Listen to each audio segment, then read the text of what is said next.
Selamat pagi anak-anak.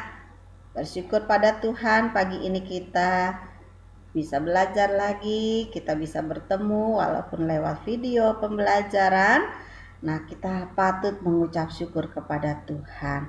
Baiklah, kita berdoa sebelum kita melakukan aktivitas sepanjang hari ini. Semua tundukkan kepala dan mari kita berdoa.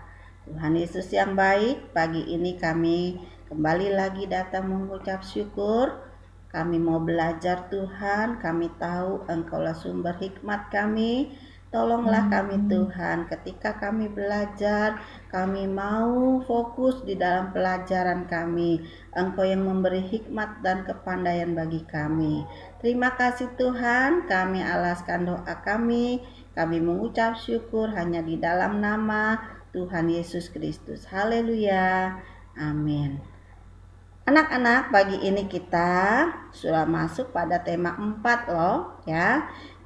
Di tema 4 ini Ibu coba merangkum dari subtema 1 sampai subtema 3. Hendaknya kalian perhatikan baik-baik, simak baik-baik video ini ya.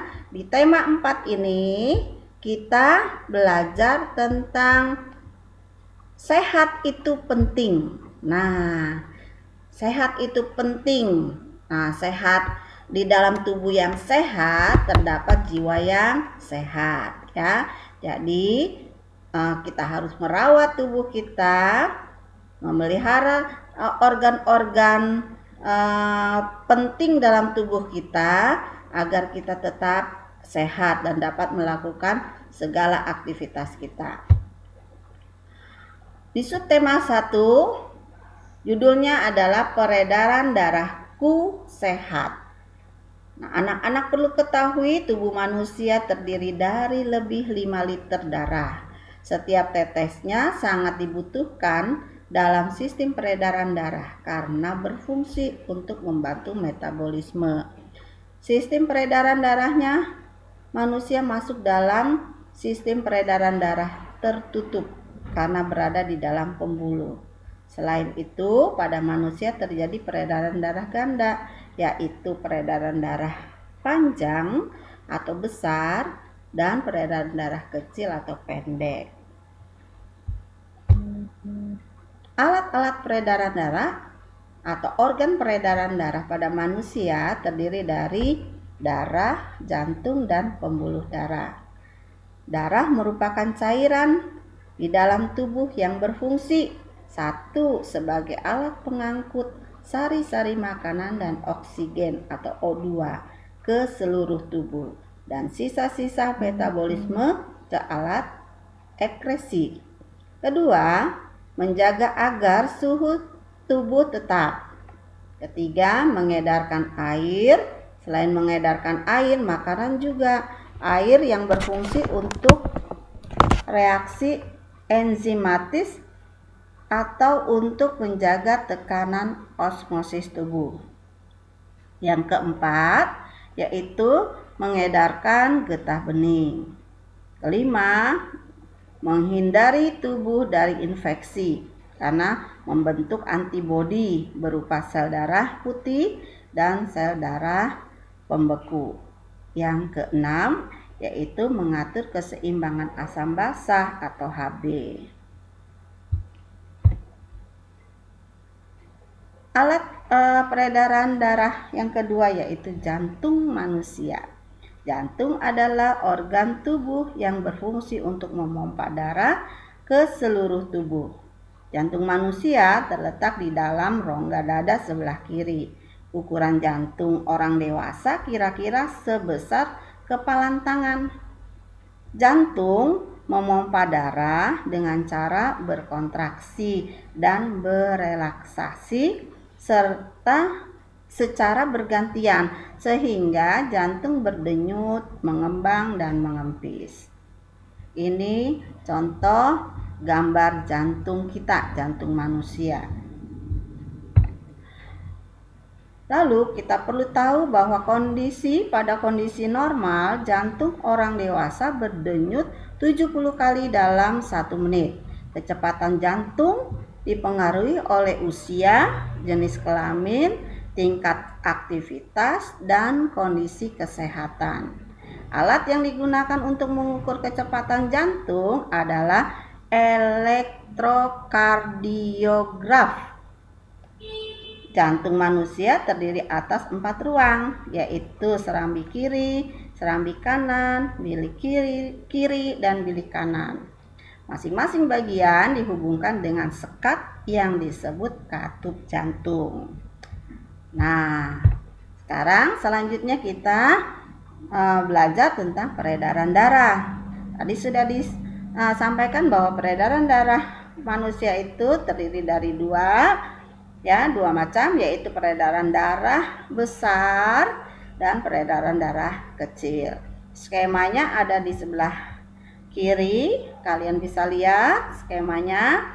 Nah, peredaran darah besar dimulai dari bilik kiri ke aorta, peredaran darah besar ke aorta, pembuluh nadi, pembuluh kapiler, lalu ke pembuluh balik bawah, kemudian kembali ke jantung.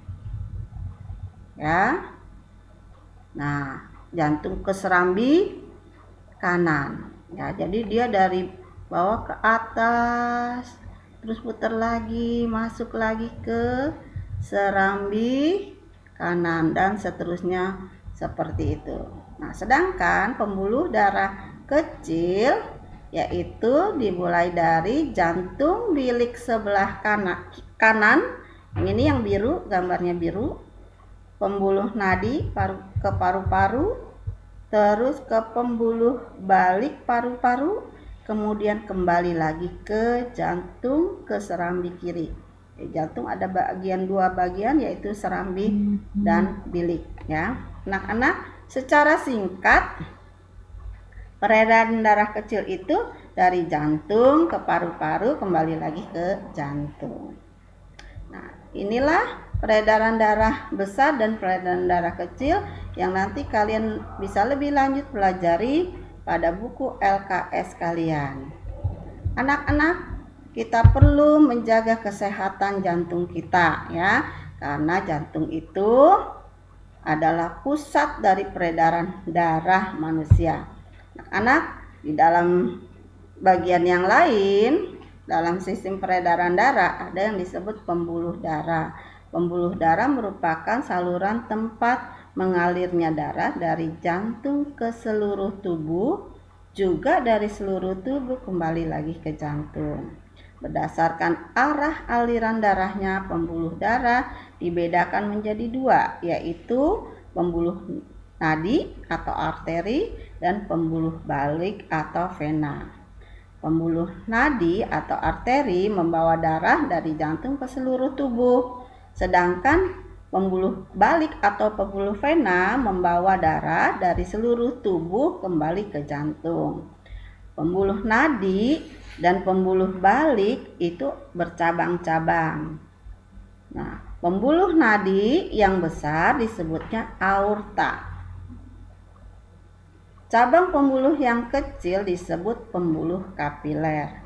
Pembuluh kapiler sangat halus dan berdinding tipis serta berpori dan langsung berhubungan dengan sel jaringan tubuh. Dalam pembuluh kapiler inilah terjadi pertukaran oksigen dan karbon dioksida.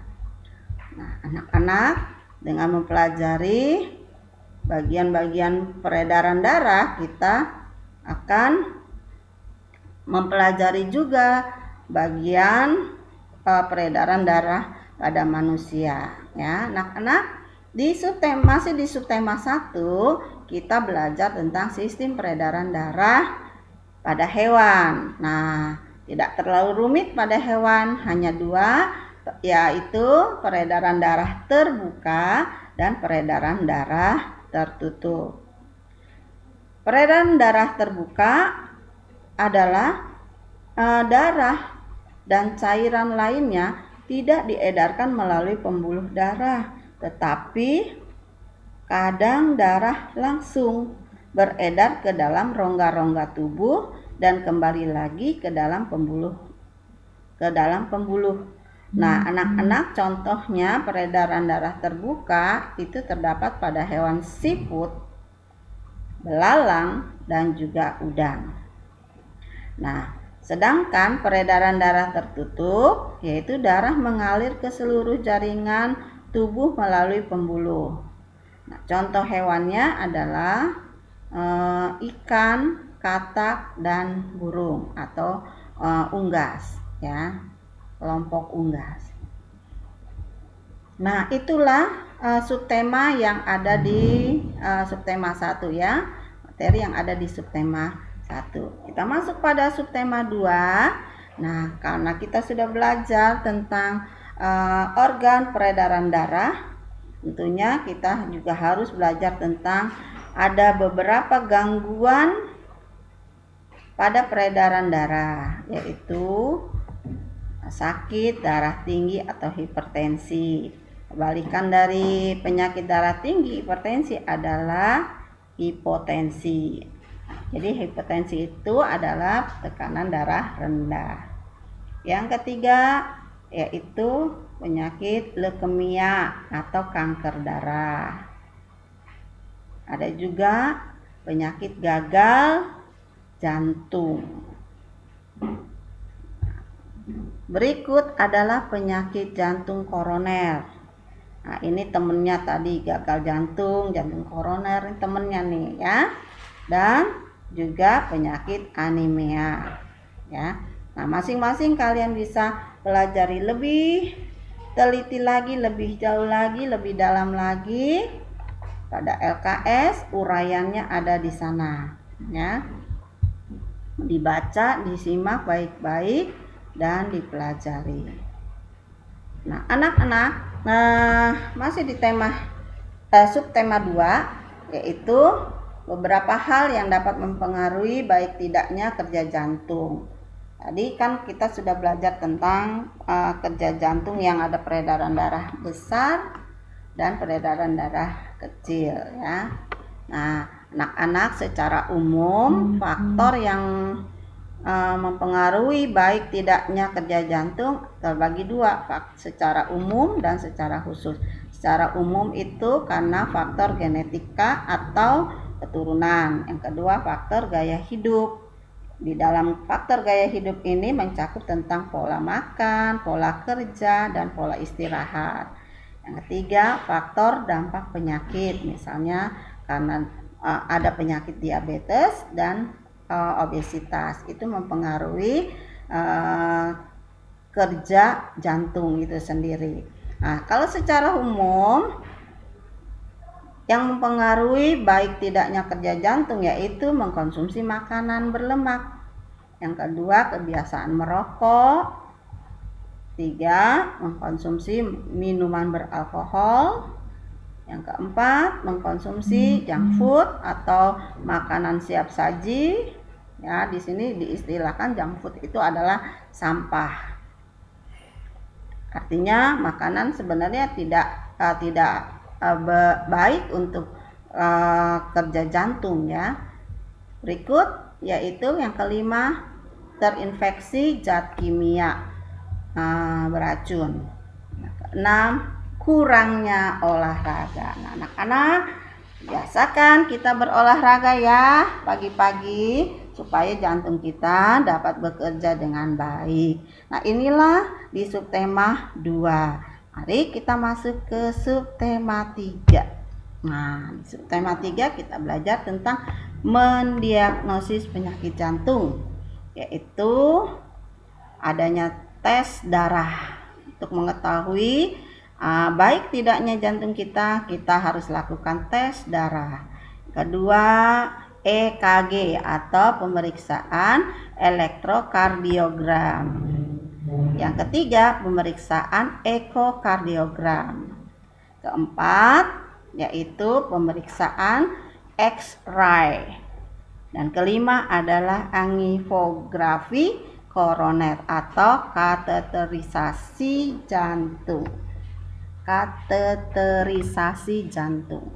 Nah, Inilah pokok-pokok pelajaran di subtema 1 sampai dengan subtema 3. Anak-anak, tentunya kalian mau menjadi anak yang berhasil. Sebab itu, Ibu mengajak kalian semua tetaplah semangat dalam belajar dalam kondisi pandemik ini. Selamat belajar, Tuhan Yesus memberkati.